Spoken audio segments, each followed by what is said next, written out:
nous allons présenter une partie de cours dans laquelle nous allons montrer comment calculer une fonction composée de deux fonctions.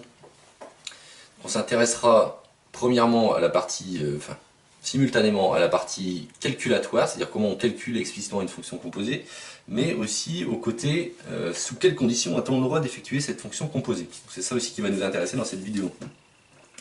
Et donc pour ça, on va se donner deux fonctions de départ. On va prendre deux fonctions classiques qu'il est usuel de rencontrer, qui est premièrement la fonction logarithme. Donc je vais prendre f défini, donc le logarithme est défini, on choisit de le définir sur r plus étoile, à valeur dans r, qui a x associe donc ln de x.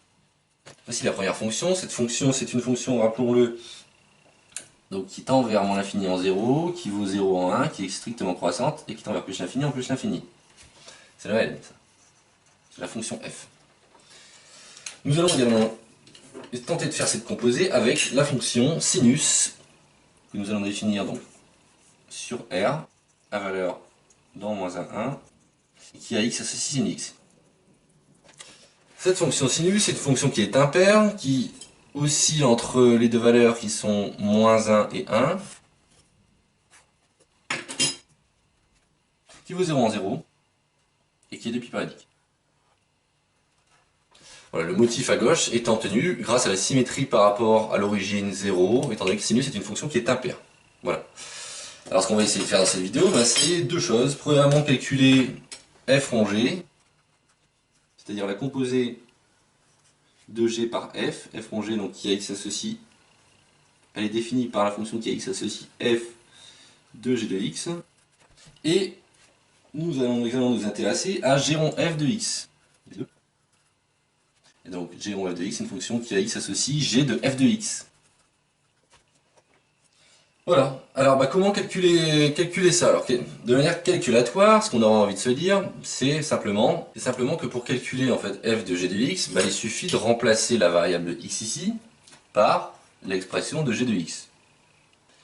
Simplement, il y a une petite nuance qui va répondre en partie à la question de quand est-ce qu'on a le droit ou non de calculer la fonction composée, qui est que si on veut calculer la valeur de f appliquée en g de x, sachant que f a un certain ensemble de définitions qui ici est r plus étoile, la moindre des choses c'est que la valeur à laquelle on essaie de calculer la fonction, donc g de x, appartienne à l'ensemble de définitions. Sinon en fait ça n'a pas de sens puisque c'est pas dans l'ensemble de définitions.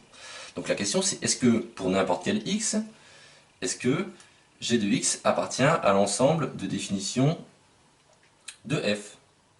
Alors on rappelle que la fonction g part de r. Donc comme on commence par la fonction g, on est censé, pour cette composée, partir de r. Et arriver dans je ne sais pas quoi, pour l'instant. Si on part de r, g de x, a priori, d'après la définition ici, arrive dans moins 1, parce que les valeurs de g de x, en fait, sont à valeur dans moins 1. Et donc, finalement, il faudrait que g de x, enfin que la fonction ln, puisqu'on essaie de composer f par g de x, il faudrait que toutes les valeurs de g de x soient dans l'ensemble de définition de la fonction ln, c'est-à-dire que moins 1, l'intervalle moins 1, soit dans l'ensemble de définition de la fonction ln.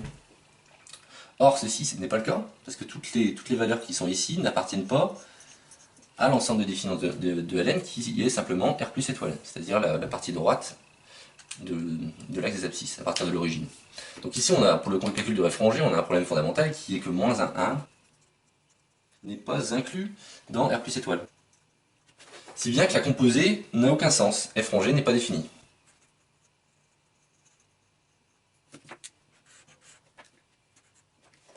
A l'inverse, essayons de voir si g rond f, elle, a un sens. Donc pour que g rond f ait un sens, f est la première fonction, nous partons de r plus étoile, donc on est censé partir ici de r plus étoile, puisque c'est la première composée, enfin la première application de fonction, c'est f. On est censé partir de r plus étoile, donc les f de x, lorsque x appartient à plus étoile, f de x appartient à r. Donc f décrit r. Alors la question c'est est-ce que sinus est bien défini sur r tout entier, c'est-à-dire est-ce que r est bien inclus dans l'ensemble des définitions de g? Et bien là, cette fois-ci, oui, on voit bien que tout l'ensemble des réels, cette fois-ci, est dans l'ensemble de définitions de g. Donc du coup, g de f de x aura un sens. Et g de f de x sera à valeur dans moins 1, parce que la dernière fonction par laquelle on va composer, c'est g. Et g est à valeur dans moins 1. Alors comment maintenant calcule-t-on la valeur de g, simplement en remplaçant. Pour calculer donc g rond f de x, donc pour tout x dans l'ensemble de définition de f, c'est-à-dire r plus étoile, que vaut g rond f de x, g rond f de x est égal à g de f de x, et donc on remplace, c'est égal à g de sin f de x, c'est ln de x, mais maintenant g c'est la fonction sinus, donc c'est égal à sinus de ln de x. Au final, notre fonction composée a cette expression. Alors je vais présenter ici une autre façon de peut-être plus simplement voir les ensembles de définition, avoir les ensembles de définition de départ de la fonction g en f, une manière qui peut-être vous aidera justement à trouver ces ensembles de définition, un diagramme qui permet de d'écrire autrement la fonction composée. On peut écrire une fonction composée de la manière suivante. Donc, on regarde quelle est la première fonction par laquelle on compose la variable x, c'est la fonction qui est égale à la fonction f. Cette fonction f, elle part de r plus étoile, et elle arrive dans R. Et la deuxième composée, la deuxième fonction par laquelle on compose, le résultat de f de x justement, ça sera la fonction g. Donc là, la fonction g, elle doit partir donc d'un ensemble ici qui doit être inclus dans son ensemble de définition, et là c'est le cas puisque c'est R.